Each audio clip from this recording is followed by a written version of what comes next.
Halo teman-teman, sekarang kita akan masuk ke bab 15 dari buku The Psychology of Money karya Morgan Housel yang berjudul Tidak Ada Yang Gratis. Segalanya punya harga, dan kunci untuk banyak hal terkait uang adalah hanya mencari tahu harganya serta bersedia membayarnya. Masalahnya adalah bahwa harga itu mencakup banyak hal yang tak jelas sampai Anda mengalaminya sendiri ketika tagihan datang. General Electric atau GE adalah perusahaan terbesar di dunia pada 2004, bernilai sepertiga triliun dolar. GE selalu nomor 1 atau 2 terbesar pada tiap tahun dalam dasawarsa sebelumnya. Contoh perusahaan ningrat jawara kapitalisme. Kemudian segalanya hancur luluh. Krisis keuangan 2008 mengacau divisi keuangan GE yang memasok separuh lebih laba perusahaan. Divisi itu akhirnya dijual dengan harga murah. Taruhan-taruhan berikutnya di bidang perminyakan dan energi menjadi bencana, menyebabkan pemutihan utang bernilai miliaran. Nilai saham GE jatuh dari $40 pada 2007 ke $7 pada 2018. Yang disalahkan ialah CEO Jeff Immelt yang menjalankan perusahaan itu sejak 2001 dengan langsung dan keras. Dia dikritik karena kepemimpinannya, akuisisinya, pemangkasan dividen, pemecatan pekerja, dan tentu saja harga saham yang kejeblos. Memang sudah sepantasnya mereka yang diganjar kekayaan besar pada masa jaya juga bertanggung jawab pada masa panceklik. Immelt mengundurkan diri pada 2017. Namun Immelt mengatakan sesuatu yang penuh wawasan ketika pergi. Menanggapi para pengkritik yang berkata tindakannya keliru dan yang seharusnya dia lakukan itu sudah jelas, Immelt berkata kepada penggantinya, "Tiap pekerjaan itu kelihatan gampang bila bukan kamu yang melakukannya. Tiap pekerjaan itu kelihatan gampang bila bukan kamu yang melakukannya, karena tantangan yang dihadapi orang di arena sering tak bisa dilihat penonton. Menangani tuntutan perusahaan yang kegemukan, investor jangka pendek, regulator, serikat pekerja, dan kubu birokrasi yang saling bertentangan bukan hanya sukar. Bahkan mengenali besarnya masalah pun sukar, sampai kita sendiri yang menghadapinya." Pengganti Immelt yang bertahan 14 bulan merasakannya sendiri. Sebagian besar hal lebih sukar dalam praktik daripada teori. Kadang itu karena kita terlalu percaya diri. Lebih sering itu karena kita tak ahli dalam mengidentifikasi harga keberhasilan, sehingga kita tak bisa membayarnya. S&P 500 naik 119 kali lipat dalam periode 50 tahun yang berakhir pada 2018. Anda tinggal duduk manis, menunggu dan membiarkan uang Anda berkembang. Namun tentu saja, investasi sukses tampak mudah jika bukan Anda yang melakukannya. Pertahankan saham untuk jangka panjang, demikian nasihatnya. Itu nasihat bagus. Namun, apa Anda tahu betapa sukarnya mempertahankan wawasan jangka panjang bila saham ambruk? Seperti segala yang layak dilakukan, investasi sukses ada harganya. Namun, harganya bukan dalam dolar dan sen. Harganya adalah kenaikan dan penurunan, rasa takut, keraguan, ketidakpastian, dan penyesalan. Semuanya gampang diabaikan sampai Anda menghadapinya sendiri secara langsung. Ketidakmampuan mengetahui bahwa investasi ada harganya bisa menggoda kita untuk mencoba mendapatkan sesuatu yang gratis. Seperti mencuri di toko, ujungnya jarang indah.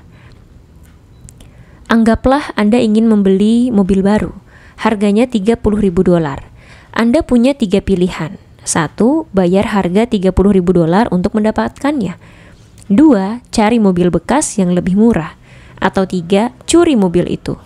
Dalam kasus demikian, 99% orang tahu bahwa pilihan ketiga harus dihindari karena konsekuensi mencuri mobil lebih berat daripada keuntungannya. Namun andaikan Anda ingin mendapat hasil tahunan 11% selama 30 tahun ke depan supaya bisa pensiun dengan damai, apakah imbalan seperti itu gratis? Tentu tidak. Dunia tak pernah sebaik itu. Ada harganya yang harus dibayar. Harganya adalah godaan terus-menerus dari pasar yang memberi hasil besar dan segera mengambilnya lagi. Termasuk dividen hasil Dow Jones Industrial Average sekitar 11% per tahun dari 1950 ke 2019. Yang memang bagus, namun harga keberhasilan selama periode itu sangat tinggi. Bagian abu-abu di grafik menunjukkan masa ketika hasil itu setidaknya 5% di bawah hasil tertinggi. Itulah harga hasil pasar, biayanya, harga tiket masuk, dan itu menyakitkan. Seperti sebagian besar produk, makin besar hasilnya, makin tinggi harganya. Saham Netflix naik melebihi 35.000% dari 2002 sampai 2018. Tapi pada 94% hari, nilainya di bawah nilai tertinggi. Monster Beverage naik 319.000% dari 1995 sampai 2018, termasuk salah satu kenaikan tertinggi dalam sejarah. Tapi harganya di bawah harga tertinggi sebelumnya dalam 95% periode itu. Nah, berikut ini bagian pentingnya. Seperti mobil tadi, Anda punya beberapa pilihan. Anda bisa membayar harga itu, menerima naik turun harga dan goncangan, atau Anda bisa mencari aset dengan ketidakpastian lebih sedikit dan hasil lebih rendah seperti mobil bekas. Atau Anda bisa mencoba sesuatu yang seperti mencuri mobil, mencoba mendapat hasil sambil menghindari kenaikan dan penurunan. Banyak orang mencoba pilihan ketiga dalam berinvestasi, seperti maling mobil, walau berniat baik dan mematuhi hukum. Mereka membuat trik dan strategi untuk mendapat hasil tanpa membayar harga. Mereka membeli dan menjual, mereka mencoba menjual sebelum resesi dan membeli sebelum harga naik. Sebagian besar investor dengan sedikit pengalaman pun tahu bahwa naik turun harga itu nyata dan lazim. Maka banyak yang melakukan apa yang tampak seperti tahap logis berikutnya, yaitu mencoba menghindarinya. Namun para dewa uang tak menyukai mereka yang mencari imbalan tanpa membayar harga. Beberapa maling mobil akan berhasil kabur, banyak lagi yang akan ditangkap dan dihukum. Begitu juga dengan investasi.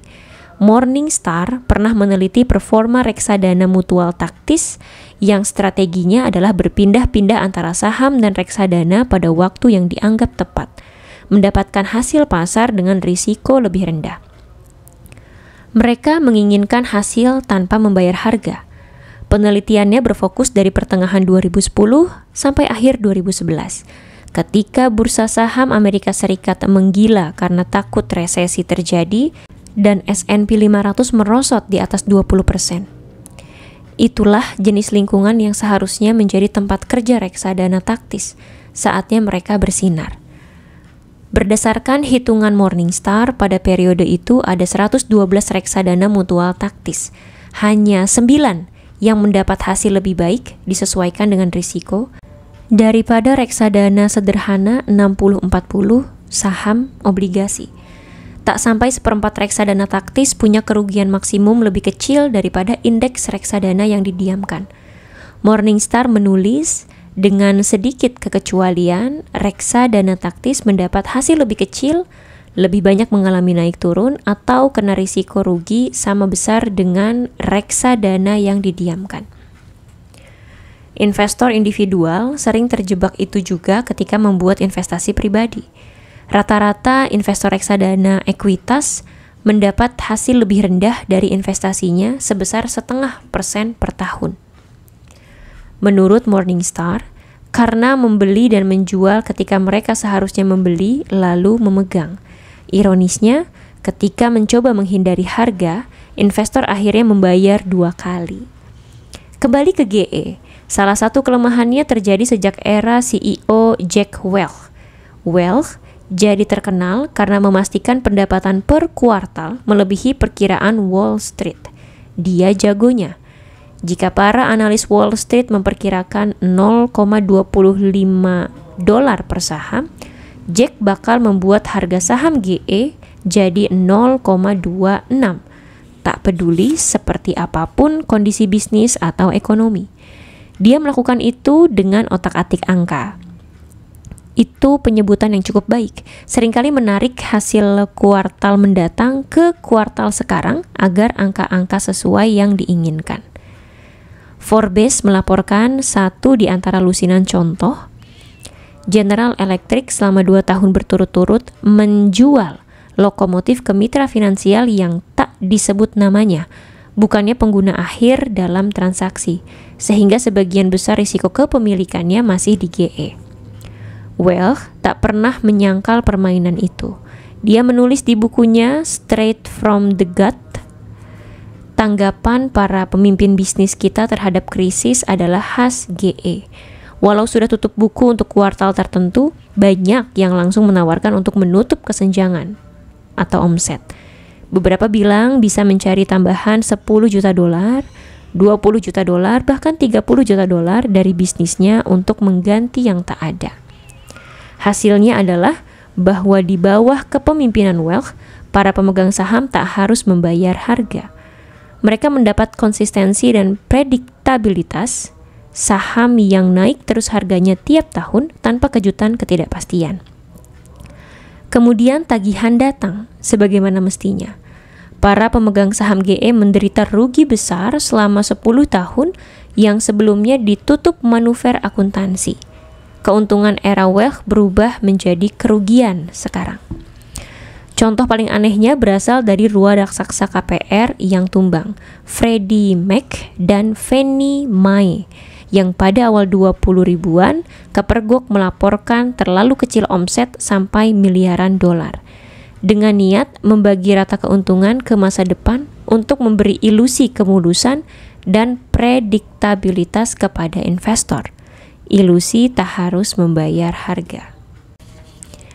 Pertanyaannya, mengapa banyak sekali orang yang bersedia membayar harga mobil, rumah, makanan, dan liburan berusaha sangat keras menghindari membayar harga hasil investasi bagus? Jawabannya sederhana. Harga keberhasilan investasi tidak langsung kelihatan. Harganya tak tertera di label. Jadi ketika ditagih, rasanya bukan seperti membayar sesuatu yang bagus. Rasanya seperti denda karena berbuat suatu kesalahan. Dan sementara orang biasanya mau-mau aja membayar harga, denda itu mestinya dihindari. Anda dianggap harus membuat keputusan yang membuat Anda menghindari denda. Denda tilang dan pajak berarti Anda berbuat kesalahan dan layak dihukum.